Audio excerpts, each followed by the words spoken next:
Agora a gente vai falar de dor de cabeça, enxaqueca. Sabe por quê? Hoje é o Dia Nacional de Combate à Cefaleia, que é a nossa dor de cabeça, né? De causa genética e com maior predominância em mulheres, a enxaqueca, aliás, é o segundo tipo mais comum. Impacta na qualidade de vida, no bem-estar dos pacientes de várias formas. Aqui no nosso país, tem uma estimativa da Sociedade Brasileira de Cefaleia, olha lá a mão na cabeça, né? Que aponta que cerca de 140 milhões de brasileiros sofrem com dores de cabeça. Sobre esse assunto, vamos então conversar com o Dr. Tiago de Paula, médico neurologista, especialista em cefaleia pela Unifesp. Doutor, bom dia. Bom dia, Sabina. Bom dia a todas. Sem dor de cabeça hoje, como que o senhor está? Exatamente, estou muito bem. Que bom. Esse tema que é tão importante, né? Muito, doutor. Tem muita gente que vive diariamente, né, convive com esse problema. Eu gostaria primeiro de pedir para o senhor explicar quais os tipos mais comuns de cefaleia. Perfeito, vamos lá. É claro que, primeiro, antes de falar os tipos mais comuns, eu vou explicar a diferença, que eu acho que é uma coisa muito comum que acontece, as pessoas confundirem o que é cefaleia e o que é enxaqueca. Eu acho que, começando por aí, a gente começa a explicar algo que é bem importante para desmistificar algumas coisas. Porque muitas vezes as pessoas acham que dor de cabeça forte é igual a enxaqueca, e não é verdade. A dor de cabeça, ela é apenas um sintoma da doença. A enxaqueca é uma doença com vários outros sintomas além da dor de cabeça, né? Sintomas de fotofobia, de fonofobia, de osmofobia. O que é isso? Quando a luz incomoda demais, quando o cheiro também incomoda, quando o barulho incomoda. Na enxaqueca, ela é uma forma de você mostrar que o seu cérebro, os neurônios estão sofrendo. Então, é basicamente isso. O que é a enxaqueca? É o ápice do sofrimento dos neurônios, só para as pessoas entenderem. Porque muitas vezes acham, poxa, é só uma dor de cabeça, e acaba banalizando, né, o que é de fato essa doença. E aí você fala um pouquinho da diferença ali de dor de cabeça, de cefaleia. Por que as mulheres são as mais atingidas por esse problema?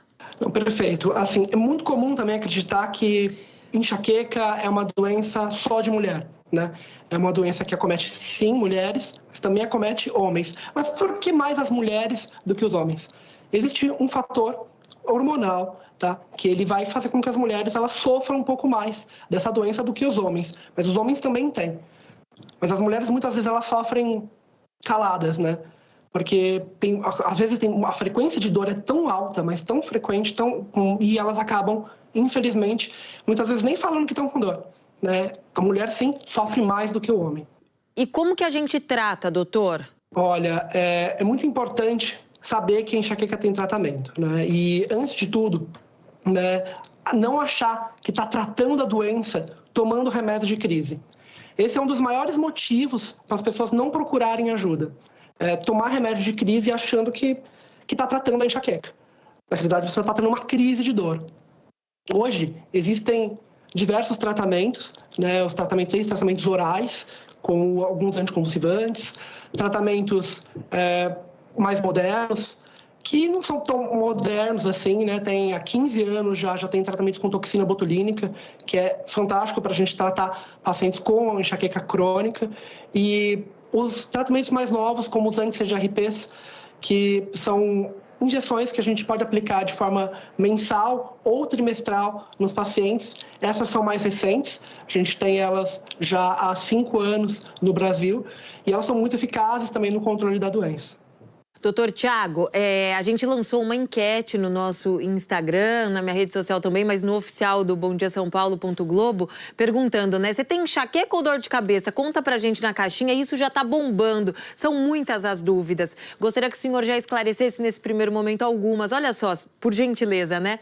A Angélica Albide, ela diz que tem enxaqueca tensional e também pela intolerância à lactose, é uma dorzinha que limita. Isso acontece também por conta da intolerância à lactose? Olha, isso acaba sendo uma confusão, né? Na realidade, a enxaqueca e as dores de cabeça, elas têm uma origem genética.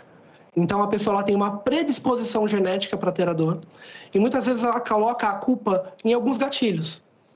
Se a pessoa tem, de fato, uma intolerância à lactose, se ela consumir um alimento com lactose, aquilo tem o potencial para ser gatilho, mas ele não é a causa. Muitas vezes as pessoas acham, a causa da minha dor de cabeça é porque eu trabalhei muito, eu estou com dor de cabeça. A causa da minha cabeça é porque eu estou estressado. Na realidade, todos esses são gatilhos, né? A gente não pode normalizar o que de fato é a dor de cabeça. Doer não é normal, não é normal sentir dor de cabeça. Só que as pessoas, por ser um sintoma muito comum, as pessoas acabam normalizando e até banalizando. É isso, a gente acaba banalizando. E aí tá o perigo, né, doutor? Olha a Eliane Pereira, tem enxaqueca crônica. Ela falou que chega a ficar quase uma semana à base de remédios. Exatamente. Então, é bem importante isso que ela falou, porque não é só ela que está vivendo esse tipo de situação.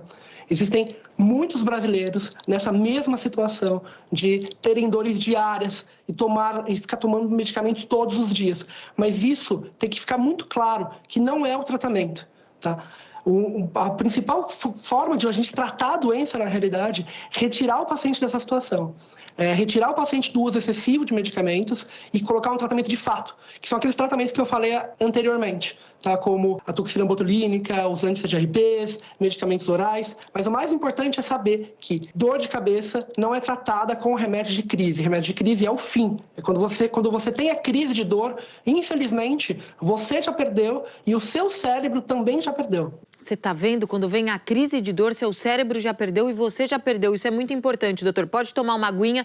Inclusive, a gente volta a conversar com o senhor daqui a pouquinho. Já estamos aqui com tela dividida. Tem a nossa enquete. Vai lá, @bdsp.globo no Instagram. Manda na nossa caixinha sua dúvida. Já tá ali estampado. Tem também o QR Code que vai aparecer na tela e a gente pode conversar mais. O doutor tá à disposição. Ele volta ainda nessa edição do Bom Dia São Paulo para tirar mais dúvidas. Porque o negócio, né, doutor, é ter qualidade de vida. Quando você tem um tratamento, quando você trata a doença, você consegue ter qualidade de vida. Só quem vive com enxaqueca, com cefaleia, dor de cabeça, seja lá o que for, sabe o transtorno que é, não é? Muito obrigada por enquanto. Bora hidratar mais um pouquinho a sua garganta, porque daqui a pouco você volta a falar mais com a gente. Até já.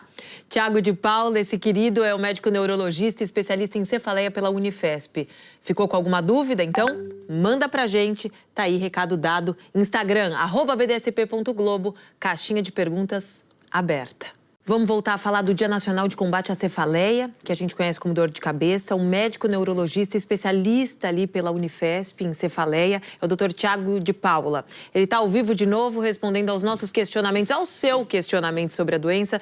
Doutor, bom dia. Vamos às perguntas, então. São várias e várias que têm chegado aqui, olha.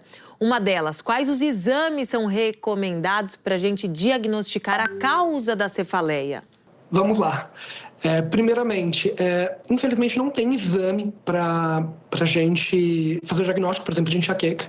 Os exames, na realidade, eles são para excluir causas secundárias, né? Por exemplo, uma trombose, que é um vaso que entope na cabeça, ou um tumor na cabeça. Sim, daí existem exames que a gente pode fazer, como tomografia, ressonância magnética, mas quem escolhe esse exame é o médico. Tá bom? De acordo com a suspeita diagnóstica dele.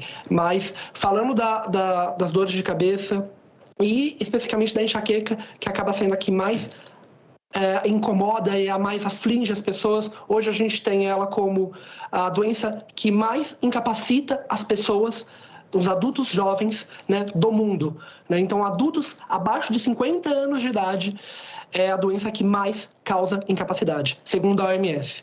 Então, essa doença enxaqueca, que é a mais comum, a mais incapacitante, ela sim não tem exames na realidade. O diagnóstico é clínico. O médico tem que conversar, identificar alguns sintomas e daí sim fazer o tratamento. Então, o mais importante da doença, mais comum, é tratar a doença.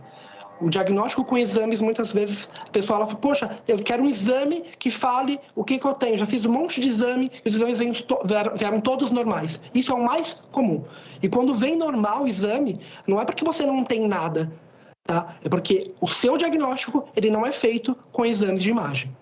Olha lá, doutor, super importante isso. Olha só, a Valéria aqui falou que foi diagnosticada com cefaleia crônica desde os 16 anos de idade. Hoje ela está com 46 e tem enxaqueca todos os dias. Tem dia que vem tão forte que ela fala que não consegue nem pensar. É isso mesmo, né? Quando a enxaqueca vem naquele grau. Exatamente, exatamente. a doença, então, ela, por exemplo, ela fala quando eu tenho enxaqueca. Na realidade, a enxaqueca está com ela o tempo todo. É uma doença genética que a crise de dor forte é um dos sintomas. Tá? E, infelizmente, tem outros sintomas além da dor forte, como esse que ela falou, né? Da mente ficar confusa, de tudo não conseguir entender direito, de muitas vezes o paciente ele vai comprar um remédio e não consegue digitar o número do cartão de crédito. De tão confuso que fica a situação. É uma doença neurológica. Os neurônios estão realmente em sofrimento quando você está tendo a crise de dor forte, né? Mas tem outros sintomas além do sintoma de dor de cabeça. E você vê como o sofrimento, né? Desde os 14 anos de idade, né? Ela já teve esse diagnóstico e, infelizmente, muitas vezes o paciente ele não é tratado, tá? Existem tratamentos, sim, para reverter essa condição de enxaqueca crônica. O paciente ele pode procurar um médico especialista para a gente conseguir tratar essa situação. Mas lembrando que tomar remédios todos os dias para dor de cabeça não trata a doença. Isso é o mais importante. A gente está agora no Maio Bordeaux. Tá? E um dos temas que a gente fala no Maio Bordeaux é 3 é demais. Então, 3 dias de dor de cabeça é demais. Você precisa de tratamento, né? E não é tomar remédio de crise. O doutor, olha aqui, a Regina falou que a mãe tinha enxaqueca, ela teve também durante anos, que era horrível, tomava remédio e ficava no escuro, dava uma aliviada. O escuro pode ser uma estratégia, mas ela falou que de repente sumiu, não sabe como. Como que a gente explica isso, doutor?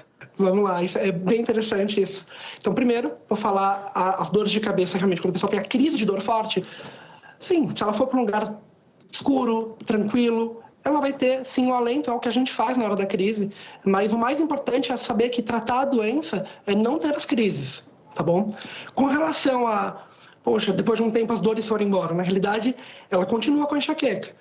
A predisposição é genética. Mas como, por exemplo, entrou numa menopausa, por exemplo, que provavelmente foi o que aconteceu, né, que é o mais comum, a intensidade das dores baixa bastante. E daí a pessoa fala, poxa, como ela acredita que enxaqueca é a dor de cabeça forte, ela acha que ela se curou. Mas na realidade, ela só está com a doença com dores menos intensas, às vezes um pouco de dor no pescoço, um pouco de tontura. Os sintomas se modificam ao longo do tempo.